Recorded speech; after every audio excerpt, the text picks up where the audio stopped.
প্রিয় দর্শক আসসালামু আলাইকুম, কেমন আছেন সবাই? আশা করি আল্লাহর রহমতে সবাই অনেক অনেক ভালো আছেন।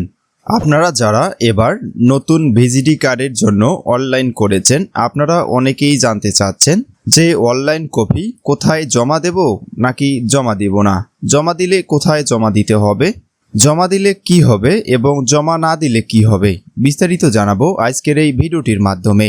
তার আগে আপনারা যদি আমার এই ছোট্ট চ্যানেলের নতুন দর্শক হয়ে থাকেন, তাহলে এরকম গুরুত্বপূর্ণ ভিডিওর আপডেট পেতে চ্যানেলটি সাবস্ক্রাইব করে পাশে থাকা বেল বাটনটি বাজিয়ে দিবেন।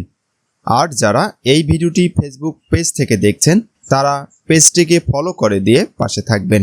সম্পূর্ণ ফ্রিতে 30 কেজি চাল পাওয়ার জন্য ভিডব্লিউবির যে আপনারা আবেদন করেছেন, আবেদন করার পর আপনাদেরকে একটি আবেদন কপি দিয়ে দিয়েছে।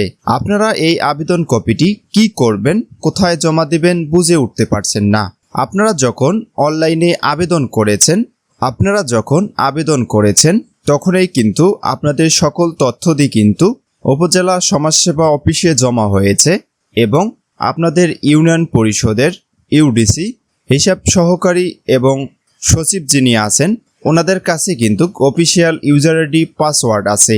ওনারা কিন্তু ওই ইউজার আইডি পাসওয়ার্ড ব্যবহার করে সকল তথ্যগুলো দেখতে পারবে। কারা কারা আবেদন করেছেন, কতগুলো আবেদন করেছেন, অনলাইনের মাধ্যমে বসে থেকেই সব কিছু দেখতে পারবেন। এখন কথা হচ্ছে, আপনারা এই কার্ডটি জমা দিবেন কিনা। আসলে আপনাদের ইউনিয়ন পরিষদে হয়তোবা 300 থেকে 350 বরাদ্দ থাকবে। এই বরাদ্দের ভিতরে আবেদন করবে 600 থেকে 700 মানুষের মতো। এই 6 থেকে 700 মানুষের ভিতরে যাচাই বাছাই করে 3 থেকে 350 মানুষকে ভাতাভোগীর আওতাভুক্ত করবেন। আবেদন কপি জমা নিবে কিনা এটি সম্পূর্ণ নির্ভর করবে ইউনিয়ন পরিষদের ওপর। তারা যদি অনলাইনের মাধ্যমে যাচাই বাছাই করতে চায়, তাহলে কিন্তু আবেদন কপি লাগবে না।